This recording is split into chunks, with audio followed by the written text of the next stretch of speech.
Hello කොහොමද ඉතින් ඔයාලට? ඔයාලා හැමෝම හොඳින් ඇති කියලා හිතනවා. අදත් අපි ලස්සන තැනක් බලන්න යන්නයි හදන්නේ.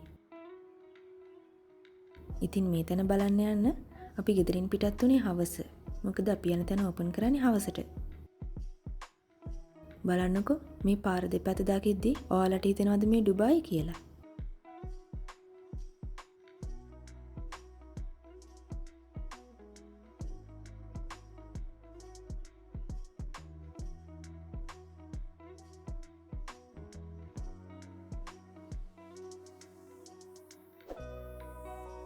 මේ හැම පැලයක්ම හැම ගහක්ම ගොඩාක් පරිස්සම් කරනවා. ඩුබායි වල සමහර පැතිවල යද්දී ඇත්තටම මේක කාන්තාර රටක් කියන එක අමතකම වෙනවා. මම ඉතින් පාර දිගට ටිකක් වීඩියෝ කළා ඔයාලට බලන්න. මේ බලන්නකෝ මේ හැම පැලයකටම ලොකු ගස් හැම එකකටම මේ බට මාර්ගයෙන් නිතරම වතුර දානවා.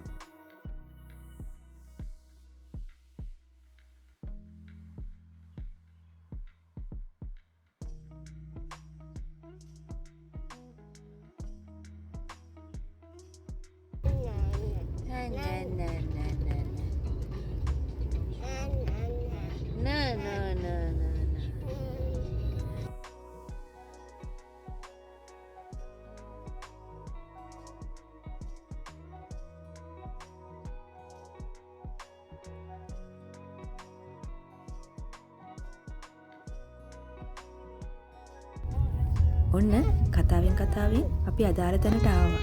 තම්නේල් එකකිනුත් ඔයාලා දකින්න ඇතිනේ අද අපි යන තැන ගැන.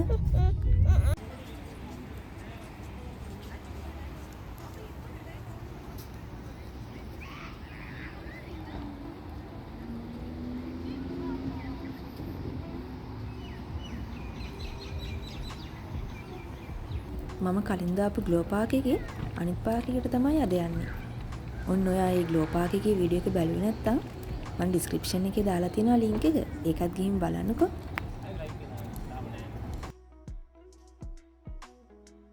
මේ තියෙන ඇතුළේ තැන.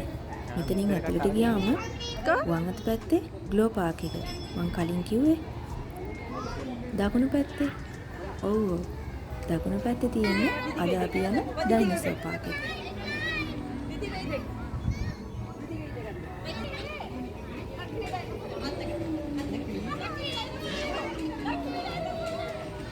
අපි එහෙනම් වැඩි විස්තර බලමු ඇතුළට ගිහිල්ලා.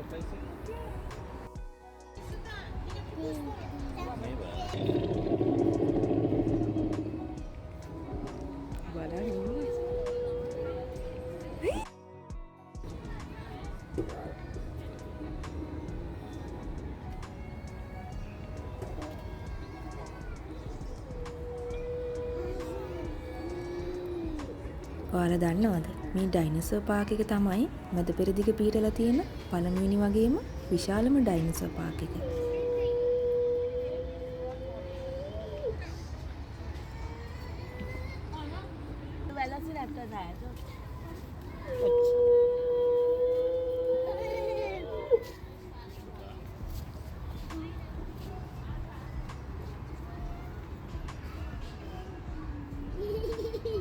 ඩයිනෝසර්ලා ජීවත් වුණ කාලය අපි හඳුන්වන්නේ මෙසෝසොයික් යුගය කියලානේ.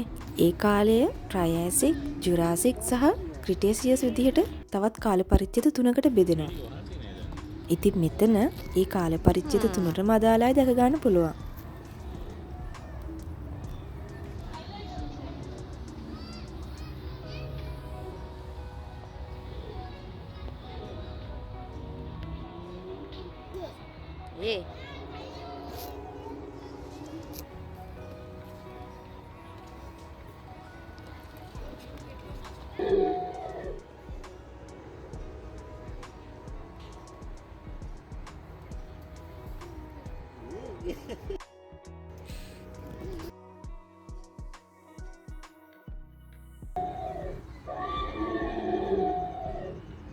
මේ ඩයිනෝසර් ආකෘතිවල තියෙන විශේෂත්වය තමයි සජීවී විදියට චලනය වීම, ශබ්ද කිරීම විතරක්ම නෙවෙයි. සමහර ආකෘති නිර්මාණය කරලා තියෙනවා එයාලා හුස්ම ගන්නවා වගේ පේන්න.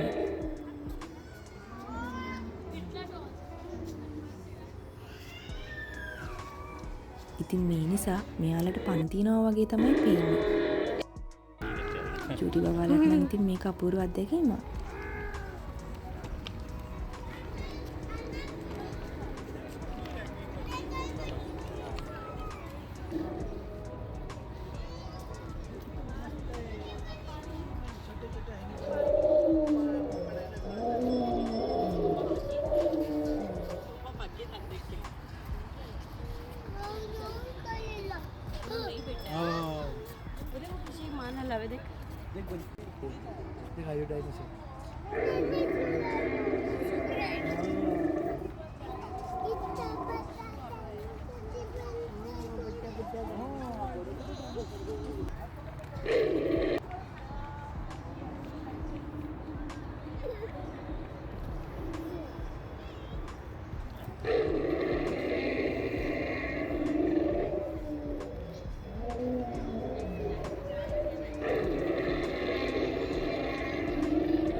නෑනේ.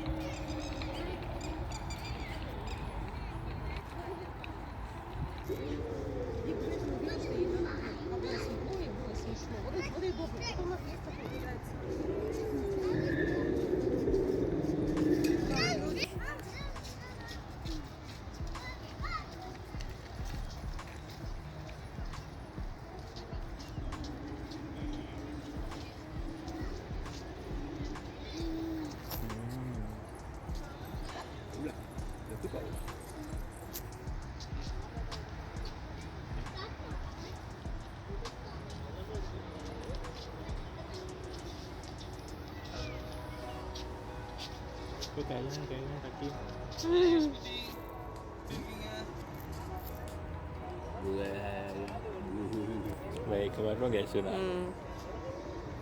Ini lu.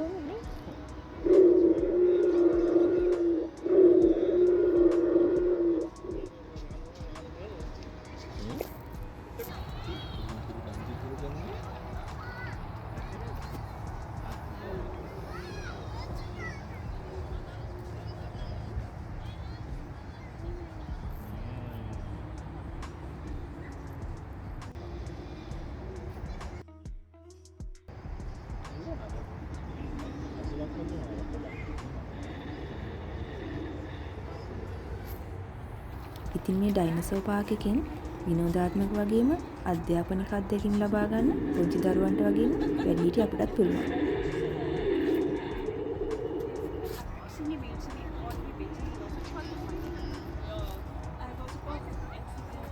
ඒ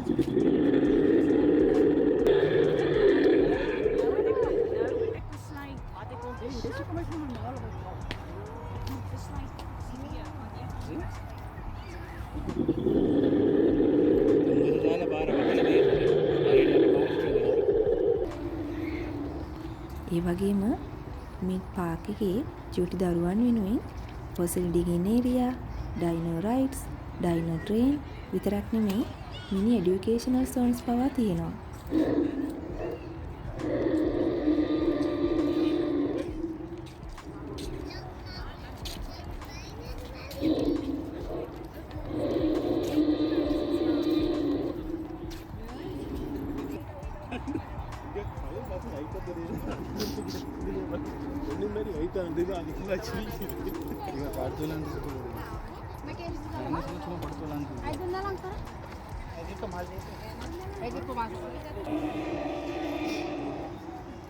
අවුරුද්දේ ඔක්තෝබර් මාසේ ඉඳලා මේ මාසේ වෙනකල් හවස 4 ඉඳලා රෑ 11 වෙනකලුත් සතියන්තයේ රෑ 12 වෙනකලුත් මේ ඩයිනසෝර් පාක් එක විවෘතයි.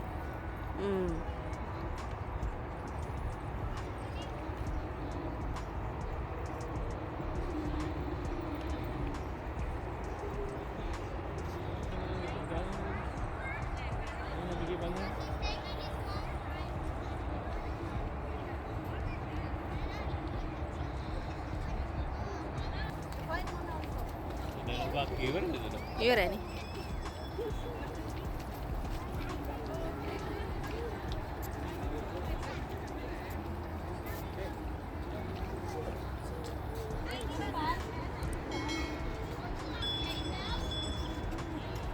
මේ ඩයිනසෝර් අතරින් නැවිදගෙන යද්දී අපිට තවත් විශේෂ දෙයක් නගින්න ලැබෙනවා. ඒ තමයි ඩයිනසෝර්ලගේ අස්ථි, ෆොසිල් සහ තොරතුරු දක්වලා තියෙන ප්‍රදර්ශන කුටි.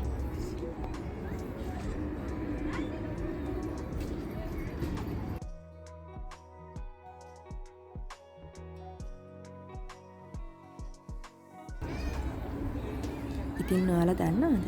දැන් මේ අපූර්ව අත්දැකීම තවත් විශාල වගේම තවත් අලුත් අංග එක්ක ඩුබයි ක්‍රීක් හබ් එකට අරන් යනවා කියලා තමයි ආරංචි. නව ඩයිනසෝර් පාක් එක තවත් තාක්ෂණිකව වඩාත් සජීවී අත්දැකීම් සමග වගේම නව ග්ලෝ පාක් එක AR තාක්ෂණය ඔස්සේ, ඒ කියන්නේ ඔග්මන්ටඩ් රියැලිටි එක ඔස්සේ ආකර්ශනීය ආලෝක ප්‍රදර්ශන සහ සජීවී අත්දැකීම් සමග නිර්මාණය වෙනවා. ඒ වගේම තවත් නැවුම අංගයක් විදිහට ශාක වලින් පිරුණු නව උද්භිද උද්‍යානයකුත් මේ විශේෂාංග අතරට එකතු වෙනවා.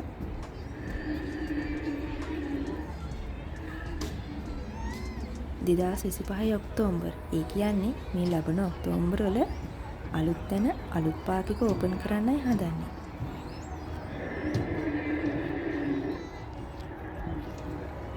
ඉතින් අපි බලාපොරොත්තු වෙමින් ඉන්නවා ඒ අලුත් තැන තොරතුරු ඔයාලා එක්ක බෙදා ගන්න.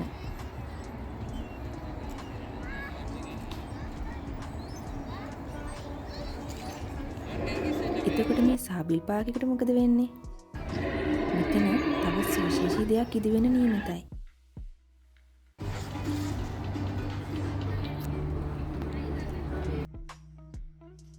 ඒ තමයි ලෝකේ විශිෂ්ටතම සූතා සංකීර්ණය. තර්ම් ඩුබායි නමින් මෙතන ඉදි වෙනවා. ඒක 2027 වගේ වෙනකොට ඕපන් කරන්න නියමිත වෙලා තියෙනවා.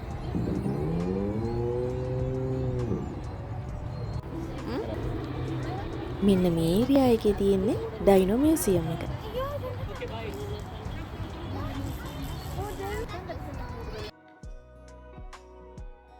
ඉතින් මම හිතනවා ඔයාලා මේ වීඩියෝ එකත් ගොඩක් ආසාවෙන් බලන්න ඇති කියලා.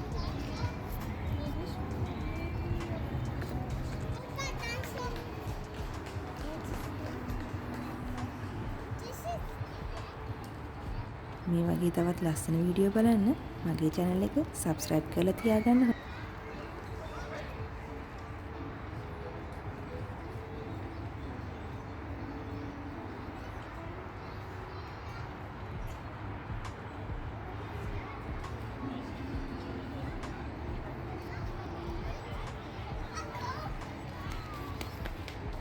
තවත් ලස්සන වීඩියෝ එකක් අරගෙන එනකල් ඔයාලා සතුටින් පරිස්සමින් ඉන්න.